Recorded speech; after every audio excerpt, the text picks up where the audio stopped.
Red Dead Redemption is easily one of the best open RPGs on the market right now. The attention to detail, number of things to do, and overall playability rivals the likes of Grand Theft Auto, which who doesn't love to ride around on a horse with a revolver on your hip like an absolute badass. But what really sets Red Dead 2 apart from other games is the storyline, and in this video we're going to rank each chapter from worst to best. So grab some popcorn and let's take a look. At number 8 we have Pronghorn Ranch. Pronghorn Ranch is by far the worst chapter in Red Dead Redemption 2.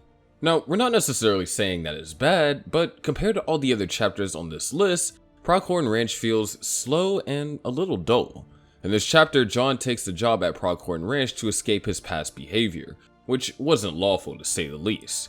Instead of committing mass murder, he tries his hand at ranching, living under a different name to avoid arousing any kind of suspicion. There are 10 missions in this chapter, but only one worth mentioning is Jim Milton Rides Again. During this mission, you play as John and help defend the ranch from the Linde gang. It's actually pretty fun, and the gold medal checklist makes the mission a little harder, which always keeps things interesting. Ultimately, the epilogue needed to be slow for the story to make sense, and that's completely understandable. But from a gameplay standpoint, you'll have the worst time playing Pronghorn Ranch. Coming up next at number 7 is Coulter. Coulter is the first chronological chapter in Red Dead 2, and just like Pronghorn Ranch, it suffers from being a little too slow. Coulter kicks off in the Grizzly Mountains after a failed robbery attempt. However, the weather conditions are far from forgiving, forcing the gang to hold up in an abandoned mining town that just so happens to be called Coulter. There are 6 missions in this chapter, and most of them serve as tutorials on combat, movement, and so on. One mission that does stand out is, who the hell is Leviticus Cornwall? During this mission, the gang decides to rob Leviticus Cornwall's private train, which goes about as badly as you could imagine. The chapter sets up a lot of the following story, and fighting on a moving train makes for a unique combat experience. Again, this chapter is more of an introduction to the rest of the story and isn't meant to be particularly exciting, and this chapter does introduce you to the gang in a very organic way, but still, overall, it's gotta go in the number 7 spot. At number 6 is Guarma. Chapter 5 makes a serious step up from Coulter in terms of gameplay and excitement. This chapter is a little slow at times, especially in the beginning, because you're forced to walk with the chain gang, and let me tell you, these guys don't know how to have a good time. However, after this fairly slow start, Guarma really picks up the action, making for an entertaining installment that may even deserve a replay if you got the time. Chapter 5 kicks off with the aftermath of the failed bank robbery in St. Denis, with many gang members dead. Dutch, Javier, Bill, Arthur, and Micah managed to escape on a boat, which ended up washed up on the beaches of Guarma, Cuba. The gang subsequently arranges a shady deal with the island's unelected leader, Colonel Fusar. They agree to help Fusar and keep the locals in check, and in return, he offers them passage back to America. The best mission in Chapter 5 has to be That's My Free Country. It's the last mission of the chapter and sees Arthur and Charles travel to Beaver Hollow to find a new location for the gang to set up camp. Getting a gold medal on this mission is pretty tricky too, because you need to maintain an 85% accuracy and get 15 headshots. Ultimately, the exotic landscape coupled with exciting gameplay makes for a very well-rounded chapter if you forget about the first 2 missions. It deserves the 6th spot on our list. Coming in at number 5 is Shady Bill. Shady Bill is a very solid chapter overall. Gameplays-wise, it's not a massive improvement over the other chapters. However, the story is so captivating during Chapter 4 that it's deserving of the number 5 spot. Shady Bill kicks off with the gang heading to St. Denis on the hunt for Jack. They set up camp in an old manor house called Shady Bill and eventually attempt to rob a bank. Well, that doesn't go too well at all, to say the least. Another interesting part of this chapter is the fact that we get to see the beginnings of the end for the gang. Without revealing too much, Dutch makes some very unethical moves during this chapter, to the point to where Jose is unable to give him guidance. It's a massive turning point in the story and will shock you when you play it for the first time. The best mission in this chapter is Revenge is a Dish Best Eaten. During this mission, you play as Arthur and attack Bronte's mansion to get rid of the threat of attack for good. The gunplay is really unique as the mansion is full of tight corridors, which is perfect for close quarters engagement. The mission also has a great storyline behind it, and the gold medal objectives will keep you on your toes. So thanks to the unique combat, game-changing plot, An epic bank robber failure, Shady Bill gets number 5 spot on our list. Coming in at number 4 is Beechers Hope. Now, the first part of the epilogue might have been very slow and dull, but the second part is pretty much the opposite. It's full of action and much less ranch work. It is one of the longest chapters in the game, but definitely well worth it. Beechers Hope helped ties up a lot of loose ends and offer closure to the story as a whole. There is a clear focus on John trying to live a regular life, and this chapter even sees him to begin to write his own entries in Arthur's journal. The chapter also opens up the opportunity to see a different side of John that we never got to see in the main story, because there, the main focus was on Arthur. We even get to see how the story ends for Sadie Adler and Charles Smith and learn of Dutch and Micah's whereabouts.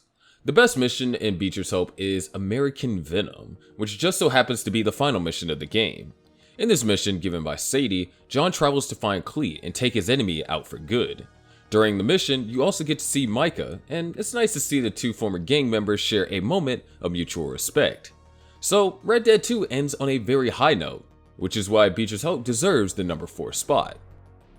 At number 3, we have Horseshoe Overlook.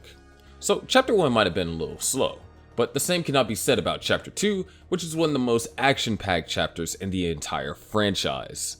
Horseshoe literally has it all, from intense gunfights to cutscenes that will make you cry. The chapter starts off with the gang heading down the mountains to Horseshoe Overlook after a brief break in the weather.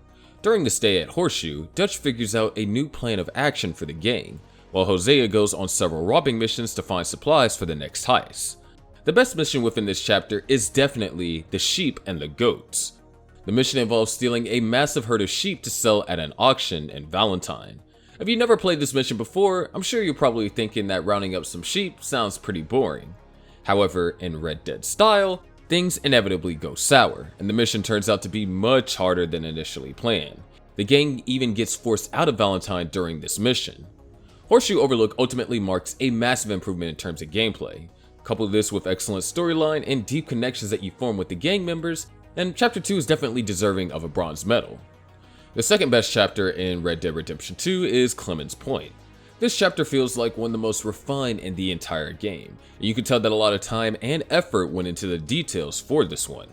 The action is great and the storylines are incredibly unique, ultimately making for an incredible gaming experience. The story picks up with the gang forced out of Valentine by Leviticus Cornwall. To avoid being taken out, the game heads to Clemens Cove, right next to the town of Rhodes. This town just so happens to be a bit of a feud with two families, the Greys and the Braithwaites, fighting for supremacy. The gang uses the fighting to do what they do best, steal a bunch of stuff. The highlight of Chapter 3 is the complex feud that goes on between the Braithwaites and the Greys, and it's interesting to watch this unfold from the perspective of an outsider, and you can tell that a lot of time went into crafting the perfect story for these two families. Without a doubt, the best mission in Chapter 3 is Blood Feuds, Ancient, and Modern. During this mission, Jack is kidnapped. The gang suspects that Catherine Braithwaite is behind this, so they ride to the Braithwaite Manor to take him back. And as you probably imagine, things don't go very smoothly. And with so much at stake, this mission is actually incredibly intense. It's even arguable that it's one of the best missions in the entire game. Instead of just stealing supplies or taking on an enemy, this mission has a clear purpose behind it, and during every moment, you feel like you're about to lose a friend. Honestly, you can replay this mission every day and not get bored. And coming in at the number 1 spot, drumroll please, is Chapter 6. Now, I'm not going to sugarcoat it. This chapter is downright depressing. However, every single mission within this chapter is awesome, and the plot lines are some of the most intriguing in the game, making for the perfect Red Dead experience. Chapter 6 kicks off with the gang being chased by a squad of Pinkertons. They seek refuge at Beaver Hollow and struggle to figure out where to go next. And throughout this chapter, Arthur, our beloved protagonist, becomes severely ill with tuberculosis. Towards the end of the chapter, it's clear that he's not going to recover, and eventually, he says goodbye to the world while watching the sunrise. Yeah, you're gonna need a few tissues during the scene. The list of great missions in Beaver Hollow goes on and on. Some of the best include Visiting Hours, Icarus and Friends, Favored Sons, The Fine Art of Conversation, My Last Boy, and of course, Red Dead Redemption. Beaver Hollow is ultimately a reflection of what Red Dead Redemption is all about. Awesome western combat, mixed morals, and bleak storylines. So that's every Red Dead chapter ranked from worst to best. We'd love to hear your thoughts on your favorite chapter in the comments, and if you're looking for more Red Dead content, make sure you check out our guide on the best rifles in Red Dead Online.